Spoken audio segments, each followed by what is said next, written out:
j'ai une tendance à être extrêmement optimiste. Est-ce que j'ai créé des problèmes dans ma vie par ce biais à vouloir voir que les choses vont bien se passer?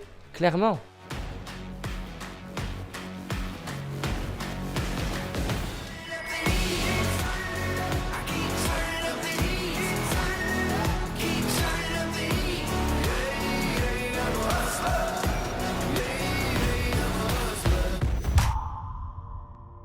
Une habitude qui m'aide énormément dans ma vie, c'est être le plus au clair possible sur où est-ce que je suis très très fort et où est-ce que je suis très très nul. Et souvent, cette conversation-là, elle est très émotionnelle dans les deux cas. C'est-à-dire que quand on commence à assumer le fait d'être fort, il y a un côté d'un coup égotique, égocentrique, fierté, exagération. C'est pas facile de regarder de manière objective où est-ce que tu es très bon sans t'exagérer. De l'autre côté, dès qu'on commence à parler d'être faillible, vulnérable, incompétent, d'un coup, pareil, il y a de l'ego en jeu, de la peur en jeu. Et arriver à regarder les deux de manière le plus objective possible, bon, déjà, c'est pas facile et j'y arrive pas tout le temps, mais ça m'aide beaucoup. On a tous des angles morts et des biais. Mon biais de base, c'est de voir ce qui est génial chez les gens. Alors tout le monde va dire, je vois pas le problème d'un biais comme ça. Est-ce qu'il m'aide? Bien sûr qu'il m'aide. J'aurais du mal à être un bon coach si je voyais toujours ce qu'elle n'est pas chez les gens. Donc naturellement, je vois ce qui est beau, naturellement, je vois souvent même plus grand pour eux-mêmes que ce qu'ils voient vis-à-vis d'eux-mêmes. Et par exemple, dans le contexte du recrutement, mais c'est un vrai handicap. Tu vois pas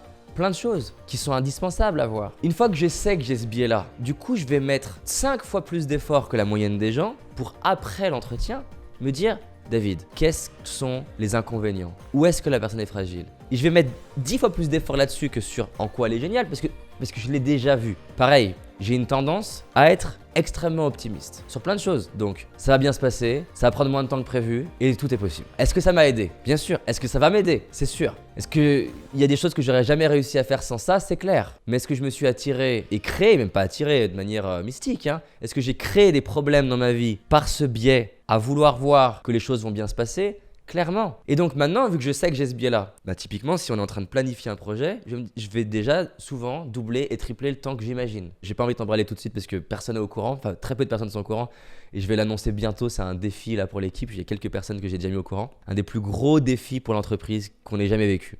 Et ça me stimule autant que ça me fait peur. Et c'est dangereux ça. C'est-à-dire que ce qui est dangereux, c'est que ça m'excite. Et excité, ça te rend aveugle. Je vais me dire, oh là là, c'est trop cool, tu vois, j'ai envie que ça se passe. Mais la vraie conversation que j'ai besoin d'avoir, moi et avec l'équipe, parce que l'équipe ils vont voir des endroits où moi j'ai des angles morts, et moi vis-à-vis d'eux aussi, il n'y a pas de question que c'est cool, ça je le sais que c'est cool. La question c'est, faire ça, ça implique quoi comme inconvénient? Qu'est-ce qu'on n'a pas anticipé? Qu'est-ce qu'on voit pas? Si c'était la merde, il se passerait quoi? Parce que moi je crois qu'il faut aller dans des projets où tu es ok avec le pire des cas. Ça t'aide à être serein, tu vois, au moins si le pire arrive, tu dis bon j'avais joué avec ce truc là. Ça veut pas dire que je veux le pire, ni que je vais faire en sorte que le pire arrive, mais au moins j'ai conscientisé ce qu'il y a, je peux anticiper. Donc voilà, c'est des biais que j'ai. Un autre biais par exemple. Je sais que pour moi, c'est très difficile de démarrer une série et d'arrêter l'épisode en plein milieu. Donc c'est beaucoup plus efficace pour moi de juste pas la démarrer. Mais ça marche pour moi. Pareil pour les gâteaux au chocolat. Il vaut mieux que je touche juste pas au paquet. Si j'ouvre le paquet, ça va être très difficile de ne pas en manger plusieurs. Alors, certains pourraient me dire, justement, c'est une belle opportunité de travailler sur ta maîtrise de toi. Et c'est une belle réflexion. Mais encore une fois, j'ai pensé, temps, énergie, argent limité. Et je veux mettre toutes mes ressources dans ce qui a le plus de sens pour moi. Effectivement, ça serait un bel exercice, que je pratique d'ailleurs, d'être capable de manger moins vite, plus modérément. Mais le projet qui a le plus de sens pour moi, c'est comment j'inspire 100 millions de personnes à réaliser leurs rêves. Donc je ne veux pas consommer trop de mes ressources non plus. Et donc si je peux juste pas commander de chocolat, c'est très bien aussi. Donc une des habitudes, c'est m'observer moi-même et être le plus clair possible sur mes forces. Et pour le coup, mettre le paquet sur mes forces. Et le plus clair possible sur mes zones de fragilité, et qui sont d'ailleurs souvent l'opposé de ma force.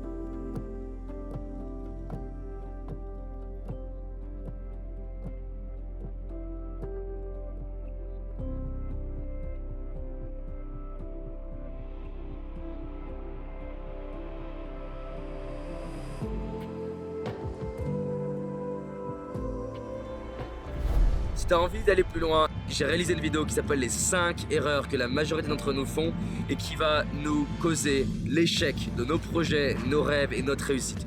Une seule de ces 5 erreurs va t'empêcher littéralement de réussir et d'être pleinement heureux. Clique sur le lien dans la description, va voir la vidéo, c'est un indispensable. Je te dis à très vite, on avance ensemble. Cette année, c'est notre année. C'est parti.